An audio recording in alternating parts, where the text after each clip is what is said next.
where horror lies. Hey guys, Rob from Georgia here with you, VHS82 apostrophe. I am your regular Wednesday evening host here at BodyBags. It is the end of the month. It is Creepy Crawly week. So as you already know, all week long, you're going to see Creepy Crawly vids drop. Yours truly decided to jump into, I'm just going to call it a first-time force. Yeah, kids had the Star Wars Lego stuff on. First-time watch, a Mosquito from 1994, Gary Jones, Synapse release. I will say this is a pretty nice release, although I haven't bought a bad Synapse release yet. They may be out there, I don't know. But, I could have rented this as a kid on VHS out of the store. I don't really remember it much. This is an interesting note. I'll mention in a minute here. But Synapse, I don't know if Synapse is really known for their alternative artwork, but this is worth showing off. And there you see Gunnar Hanson with the chainsaw. And if you don't know Gunnar Hanson, well, I don't know. I can't really help you much. So, I'll call it a first-time watch, and it really was like watching it for the first time, because I really didn't remember. Nothing really stood out to me, having watched this as a kid. Probably, I would assume so.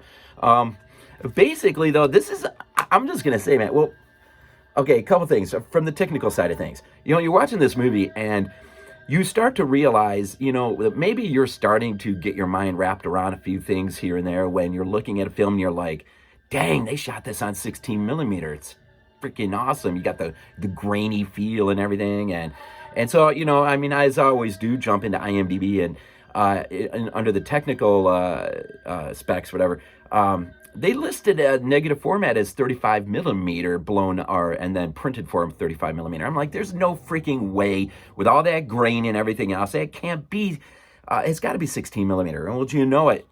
On their card inside, talking about the transfer information, it was I think they said a 13 or a 3K scan. I think is what they said. But anyways, on the card they tell you the majority of the film was shot in 16 millimeter, hence all the grain, and it does look pretty freaking good. So basically, what it is a really interesting at its core. This movie is pretty fun, man. The practicals are freaking awesome, especially when you see the mosquitoes, who are huge giant mutant mosquitoes, the cause of which is really a fascinating idea. Basically, you're caught up with a core number of characters, one of which being Gunnar Hanson, of course. I think he's I don't know if they're really military vets, though him and his buddies got a military uniform on. But anyways, if it was, it's like National Guard or something, because he's got his beard and everything. So anyways, mainly it's a group of park rangers who get caught up at a park. And there's, I don't know, it's some kind of camping thing going on or whatever. Anyhow, at the core of the story, you're introduced very, very at the beginning. A flying saucer. Now, a sort of like, I don't know. The only way to describe it is like an escape pod or something. Jettisons from the main craft, and it crashes. Now, how it doesn't land, I'm not sure what happens there. They don't explain it, but this thing comes plummeting like the old, 1950s flying saucer flying out of the sky and crashes somewhere as a meteor or something. Crashes in a marsh. And then, of course, the camera allows you to catch up with the exposed alien, a la War of the Worlds type imagery here.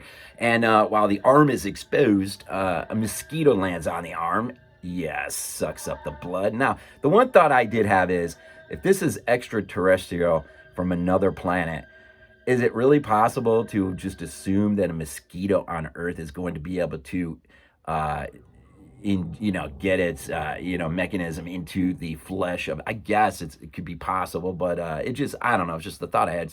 But anyways, sucks up the blood and now begins the mutation process, which I found maybe the most intriguing aspect, although there is some really heavy nods to Aliens. There's a moment in a tunnel scene, which really, I think Aliens is 86, so like this is, I don't know, heading towards 10 years after.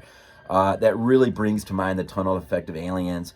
And then a Night of Living Dead homage seems like they're boarded up in a house at the very end, and really you're with the survivors as they begin to decrease in number into your final couple here, and but to me, and there's a mixture of animatronics. I think there's some animation.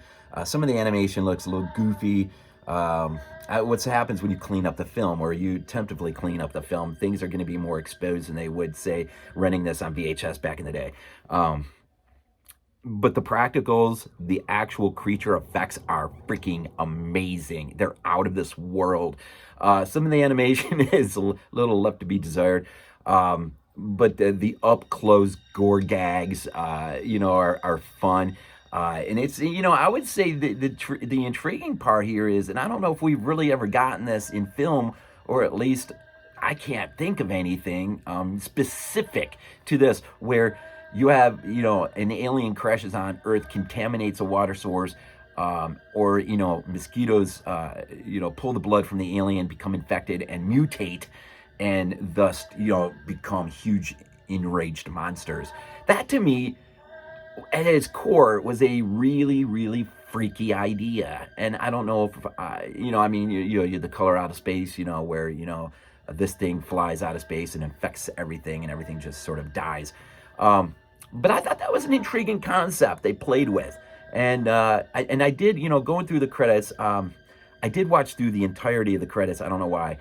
I just was tired and was just sitting there. And I did see K&B's name come up, although I think it was a minor role maybe. There were a lot of hands in this pot, despite the low budget end of it.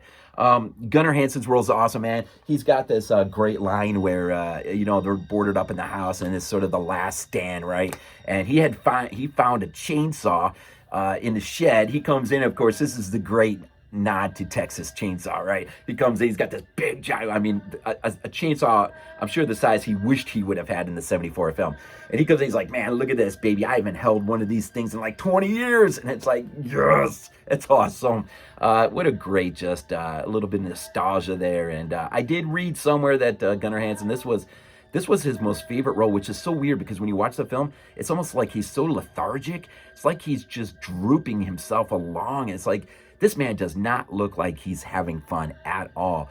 Then again, it's just personality. We all kind of show things differently, and where we might look at somebody and they seem to come across it really grumpy, they might not be. It's just their exterior. I don't know, but he really drooped his way along.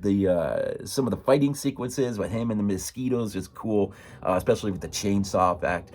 Again, just seeing these things fly around in your mutated state, the idea that this contamination springs from an alien source, and it's not your toxic waste we're dumping things in, which, obviously we shouldn't be doing that stuff at all, period. And sometimes horror, science fiction and environmental horror becomes some of the greatest metaphors of all, why we shouldn't do things. We're screwing with things, right? Hence, Godzilla, the birth of Godzilla. If it wasn't for nuclear testing, we might not have ever had that film.